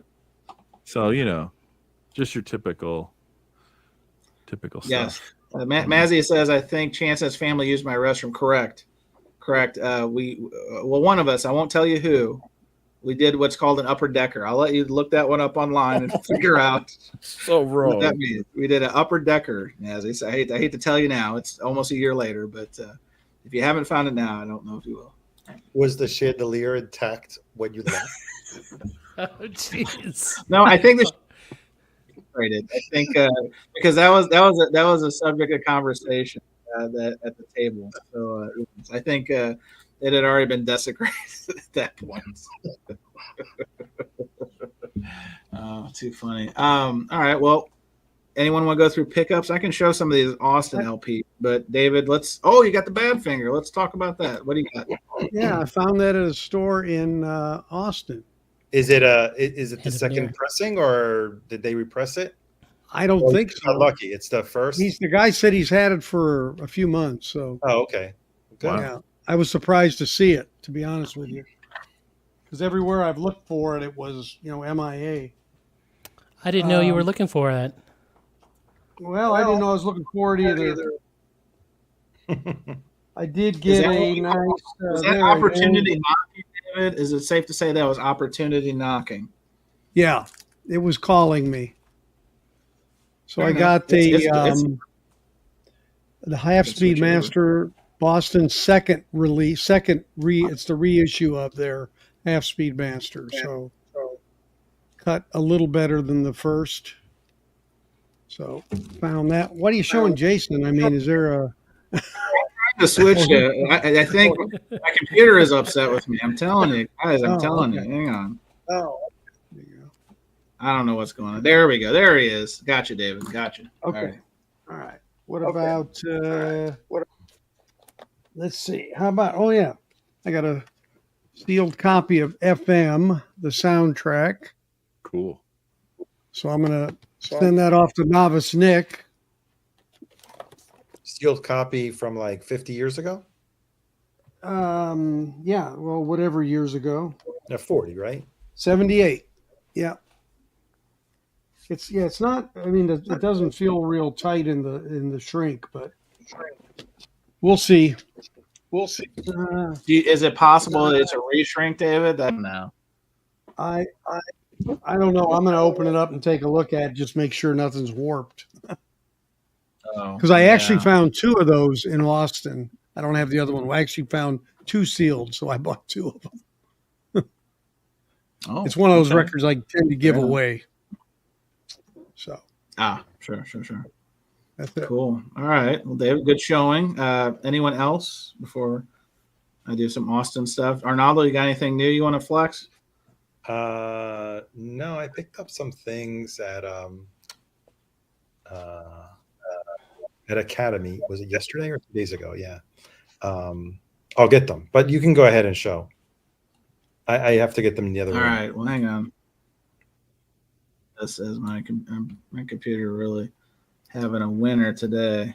Let me switch this to. I'm getting a lot of lag. I think there's a lot of Royce-ness going on, David. When I was on your show, I'm experiencing Royce-ness. Is that a verb? Can I use? Yep. All right. Let me see if I can switch this view, and then as I hear my other devices. Now David's back. Now I'm going to switch myself here. Come on, big bucks. That's not. There we go. I think I just moved. Maybe I didn't. You're big. All right, great. We're having a show, folks. All right, so Austin pickups. I may do a video, so maybe I won't show you them all. I'll just show you some highlights. You guys want some highlights? So Jason didn't see some of these. You're gonna do them all. Come on. Probably will do them all. So since it matches my shirt, shout out to the homie. Whoa! What? Mojo's Island Records, my man Josh Duval. Shout out to the homie.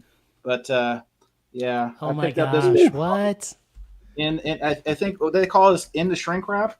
In the shrink wrap, this is the meters. Wow. This is look Papa.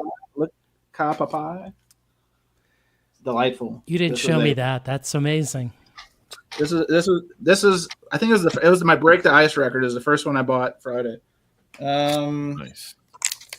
Let's go. I already showed this because we kind of talked about it before. So I got a UK Elastica, the original. It doesn't come with the like inserts and stuff, but happy to grab that. Got an original Celebrity Skin by Full. Oh my gosh, Malibu. Yeah. So I haven't listened to this one yet. It has been processed, as you can see, all these. But I do have the music on vinyl of that one already, which I was okay with, but happy to get that. And side note, that vendor, I didn't tell Cesar, had a Nirvana bleach for $700, and it was really rough. And at the price point, I was like, well, that's more than the black 1B pressing goes for. So I took it out. It was in the bins, and I took it out, and it was white wax. I'm like, oh my goodness, have I just uncovered a Scooby-Doo situation? But it was like it was like a cloudy white, and then the matrix didn't match. So I was like, too many questions on answers. Put it back. Then when I was cashing out for the whole record at that Bleach, he's like, you don't see that one every day. I'm like, no kidding. I said, except the Matrix wasn't matching. He goes, oh, I took a picture. I was going to play a joke on you, Cesar, but I didn't have it in me. I just completely forgot. So you asked the seller if he used the Discogs median for that price. Like, you were kind of like, you froze up a bit. What was the answer from the dealer? Right. It was a UK first. A UK first. It wasn't the US first. So it also accounted for the cloudy white variant to it. So $700. I didn't even bother looking enough for that. I was even going right. The jacket was maybe a G plus. It was definitely a well loved copy. But wait, this anyway. is Nirvana's first, right? Correct. The first album. White. So even if it was a US copy, it's still overpriced. No, the US goes. The last one sold on Discogs for $4,600. So yeah, the first white Bleach. The first, right? Okay. Which is the one that I saw yes, that captures tracks for $650? That was the second press, black, right? It was probably they call it the 1B. Ooh. No, it was actually REM Out of Time. Oh, I think Chance is out of time at this point. I told him to pay that internet bill. Oh my gosh. Now that's a freestyle if I ever saw one. Uh-oh. Concert Buddy giving us the Metallica Black Album right here. Who's his backup admin? Come on, get in there. This gives me a minute to open the records I've been not opening for the past week. Wow. Well, good. We can watch you do it. Go ahead. Yeah, so here's the first one. This is the exclusive from the Tone Poets Society, the Lou Donaldson. Wow. Number 2000. Pretty cool. And it's probably going to be a ton of... Oh, here's the Verve Record Club. This is probably warped. I'll probably have to return it. Bill Evans. No. Oh, yeah. These come warped all the time. Can you show the cover again? Yeah. So is that what a 500K speaker looks like? Make him big. Chance we moved on. Oh, I'm sure you did. Yeah. I had to go to my backup computer. Hang on. Sorry, Chris. Here you go. Solo layout. Boom. Go. No. I was just killing time for you. No, I appreciate it. Literally, my computer, like, I think the expression is shit the bed. So fortunately, I had a backup not too far from here. Raven's Den's throwing out some possible accusations about your technical issues. Oh no, this is it could be there could be some chicanery afoot. There could be some rogues gallery of other content creators coming for me. Who knows? Do you think VMP went bankrupt because I didn't buy their $85 razor blade when it came out? I just went to the hardware no. store. I mean, Chris, we can't speculate on those matters. We can't speculate. All right, you want me to jump back into these goofy auction records? All right. Yeah. I'm on real time. Except I think my thing's backwards. I got to change my view now. See, look, this is all. No, I can read community on there. You look fine. I look fine. Okay. Yeah. So if I hold this up, does it show the words? Yeah. Yes, bronze, no remorse. Yeah, okay. Yeah, it's just you that looks backward. Story of my life, David. It's a story of my life. So I picked this one up. This is like a comp. This is No Remorse. This is in the leather cover. So it's hard to kind of find it in the leather cover. There was a guy there that I guess his friend had passed away, and so he was selling the metal collection for the widow. And so I didn't even really haggle with him on the price on that one. Let's see what else. Oh, Badlands. This is this is Jakey Lee, the former Ozzy guitar player. I think they put out 2 albums, maybe a third on CD. So this is an upgrade copy for me. So Badlands, self-titled. When you're in Austin, you got to pick up one of the guitar guys. So I picked up Steve. This is the Vaughn brothers. So this is Stevie Ray and then Jimmy the brother. So this is the Vaughn brothers. Grab that one. Wasn't too terrible. This is Liz Phair's second album, Whip Smart. Wow. The Whip Smart. This is a white promo copy. So thought that was fun. Same seller. Porno for Pyro, self-titled, U.S. first. Warner. Grab that. David saw me buy this one from Armando. This is Tegan and Sarah. This is the I think it's Heartthrob is the name of the album. Has that song Closer. It comes with a 7-inch. So I never got it when it came out, but I like the album. Let's see. That wasn't really. Oh, I got this one. Yeah. So I got Rancid. This is And Out Came the Wolves. Nice. First press. Yeah. So this is a great. This has Ruby Soho on it. Yeah. Classic song. Punk-ish. Punk adjacent. Is that the way to say it? Punk adjacent, yeah. And then I think I've got through most of them. Oh, yeah. This was a fun. This is part of that trade I did with Richard. This is the Almost Famous soundtrack. This is the classic records version that they did, sealed. So it's one of my favorite music movies. I have the original promo copy. I have the reissue deluxe I did a couple years ago. You got the big box set too? I don't have the big box set. That was a little too much for me. Like, I mean, I don't need like these giant encyclopedias about the movie and stuff. Like, I thought a deluxe version was probably more my speed. All right, so then you ready? The showstopper, the panty dropper, put you in the doghouse in certain houses, not mine, but I got a drum roll. Let's do the drum roll real quick. I think I know this record. I think you do, and yeah, because I think we talked about it. Let's do. Ready?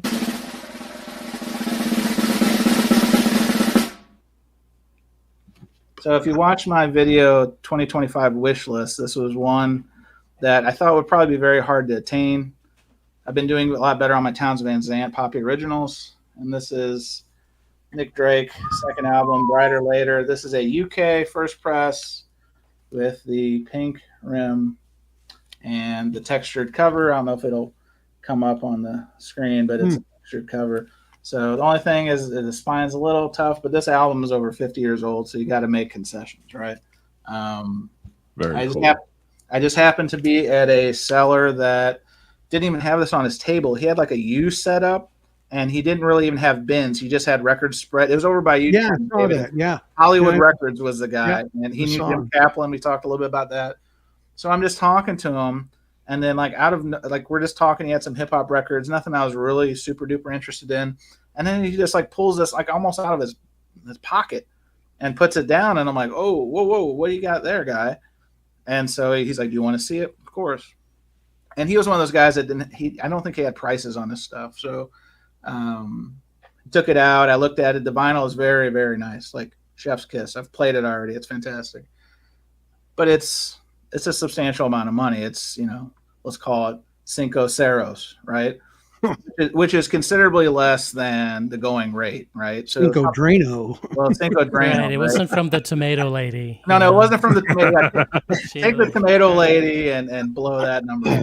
But it kind of did bust my budget for the first day. But when am I going to see this? 1, 2.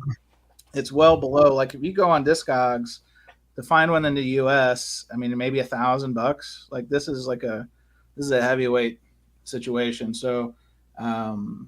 He's like, what do you think? And I'm like, let me think about it. Cause it's not cheap. And, then a guy comes up next. I think his name was Terry or Travis. I'd met him earlier. He is somebody who watches some of our stuff. And he goes, oh, can I see that? Sure.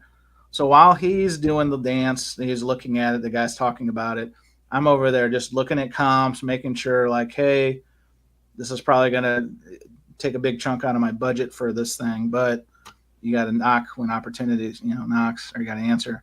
And so he did the same thing I did. He's like, let me think about it.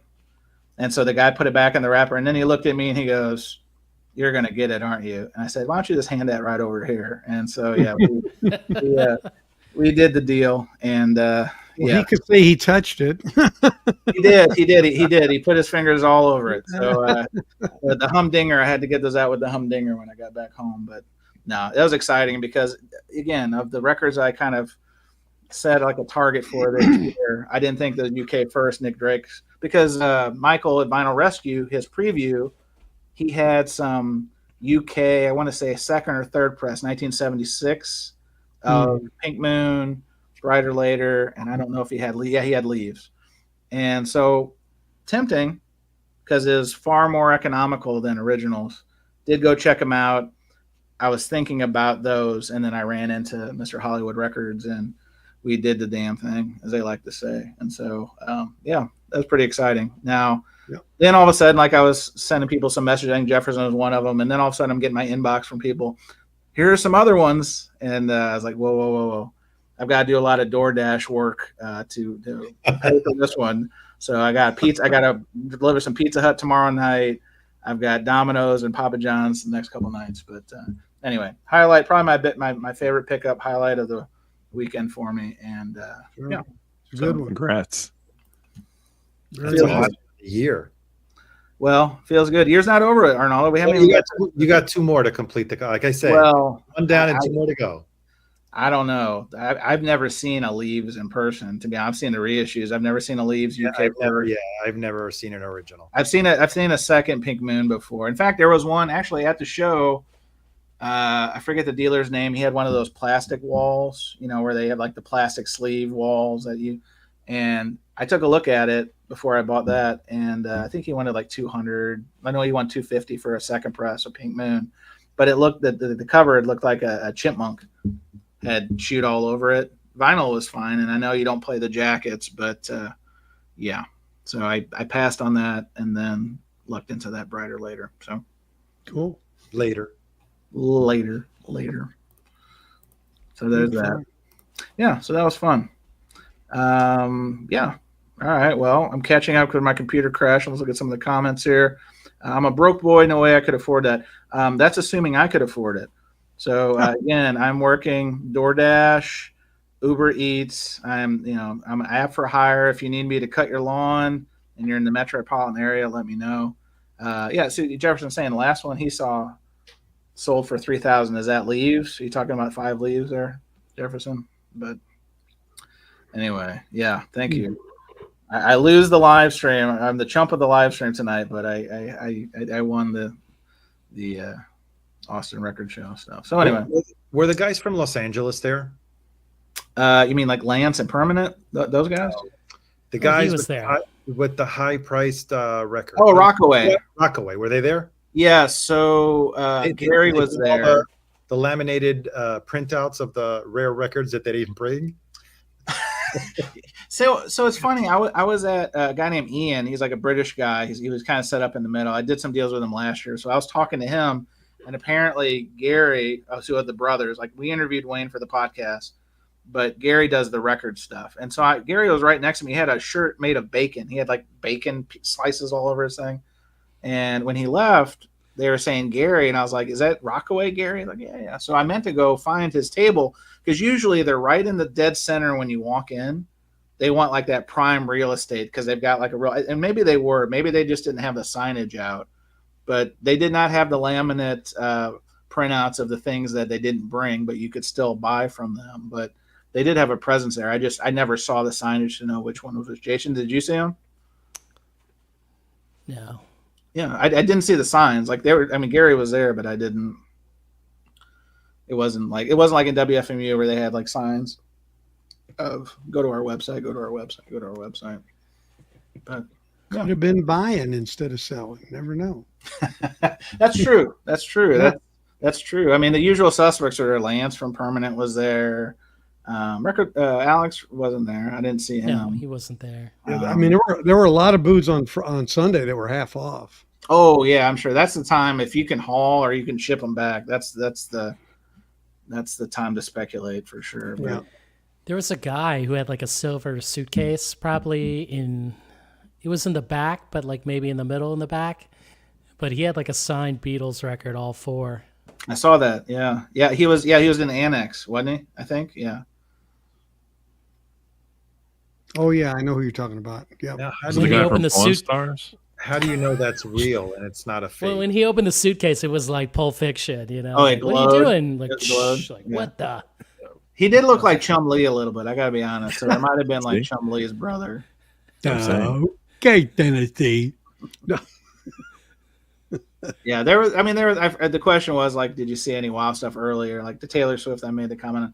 I mean, there are some significant pieces. Not even like just the RL Zeppelins. I mean, there were multiple Butcher covers. I mean, there was a lot of like nice eye candy in certain booths, but also with that eye candy came a lot of working on a next marriage. You might as well call it the attorney kind of thing because the prices were pretty rough.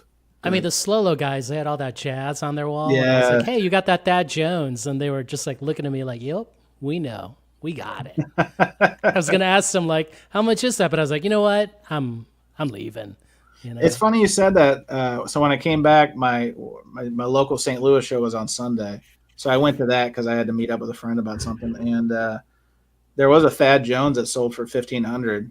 I didn't even see it. Didn't even make because the guys like do the work beforehand with each other, and the word got out that somebody had one and somebody was looking for one, and so I overheard that. But I was like, wow, that's serious money for my local show. Like we usually don't see those kind of bucks exchange, but they're out there. They're out there. And then like Arnaldo did, I did the phone a friend Arnaldo because at WFMU he got the Radiohead OK Computer. One of the guys I was trying to trade with the guy who really cut my knees off price wise when I was trying to trade him. He had one for $400, and I was like, that's why I was like, anything you want to trade. And then the stuff he wanted, he hit me with if I was at his store trade in prices, and I was like, nah, I can't really in good conscience do that. So I had to walk away. It's okay to walk away. You got the gambler, Kenny Rogers. You got to know when to hold them, know when to fold them. Know when to David, help me out with it. Know when to turn them back, know when to walk away. Walk away. That's yeah, right. walk away when to run. That's right there. Thank you. Shout out to Kenny Rogers and his plastic face in heaven, wherever he is. That's a guy that shouldn't have got plastic surgery. Let's be honest. Like he was a solid looking guy, and he was a great athlete. Remember, he used to have those like TV specials where he'd have all the athletes. Like you'd have Michael Jordan playing like Parcheesi. Or you'd have like Wilt Chamberlain playing softball or something. Like Kenny could bring him out, and then he started doing all that stuff to his face, and then it became like a living. Kenny's fine. Yeah, Kenny's rotisserie chicken. Get out of here! Don't ever forget. I mean, but at the end, he looked like a living Madame Tussauds person. Like literally, like it was Kenny. His butt cheeks were pretty wrinkled after it was all over. I'm sure. Keep pulling it back. Oh yeah, that's true. Yeah, there were a lot of 13th floor elevator albums. There were people who had a lot of overpricing involved in how they were laying those out because some of the prices were very generous. Thanks, Jefferson. Have a great night. I'll keep an eye out for Automatic. Arnaldo. Yeah, sorry. Yeah. I feel bad, Arnaldo. That was also there at the show. Well, I sent him a picture of the one. Are you talking about the one that was on the wall? They had Automatic. Yes, and they had Monster. He had the picture you sent me was out of time and Automatic, and I told you I'll do a certain price for Automatic. And then when you called me back, like towards the end of the day, I found another guy who has it. I that's on me. I flubbed it. I was clearly out of my league and delirious with Vinyl Delight. And I flubbed that one up. Next time, if there is a next time, if you forgive me, you know what? I'll do a video conference. You turned to Jason. Jason was there too. You both looked at the vinyl, and I didn't ask for a picture of the cover because I said, "How's the cover?" And you said, "Oh, it has a little bit of ring wear on the back, but on the front or whatever, but you could barely tell." And I was like, okay, I trust him. He knows what he's buying because it's on the list. No, but hang on. So the list, so lesson learned here, folks, is send visual proof of life. Send proof of life. POD, proof of delivery. Proof POL, POD. Because later there was that Morrissey guy sent you that video post haste, and you're like, oh, that one's on my list. And then I was sweating because I was like, I thought I knew the list. Clearly I didn't. And you're like, well, it's not on the list I sent you, but it's on the extra list. Right. That's what I meant. Yeah. It's on my wish list, but it's not really high up because it wasn't a priority. Yeah. Well, Yeah, better Why share am I this hearing- list. Why am I hearing the theme song to the Golden Girls right now? Well, Blanche Devereaux's maiden name is also, close to home, so I can appreciate that. All right, well, I think we're at the point. I want to be respectful to our neighbor Steve Westman, who is starting an hour later than normal. But I want to thank my guests, thank everybody in the gallery. Thank you for coming in. I hope you enjoyed the utter embarrassment and incompetence that Concert Buddy brought to the table today. I'm told I don't bring anything to the table. I bring incompetence. I brought some incompetence, so put that in your peace pipe and smoke it, my fan club. Chris, David, Jason Rojas, and Arnaldo, always a pleasure, guys. And we will we'll be back next week. Yeah, we do need that. We're going to start a merch line. We've got a picture. We've got a picture of the new Pope. We have new merch coming out. Surface Noise endorsed. This is a picture of the new Pope, the Chicago Pope. He does bear a striking resemblance to our friend Jose. No coincidence. But if you'd like, send me a shirt sizing guide in the chat box, or hit me up on Instagram and we'll start production. Right, 8x10, signed by the Tomato Lady. Come on. Oh, jeez. All right, appreciate you guys. We'll do it again next week. See ya. Okay, everybody. Good night. See you guys.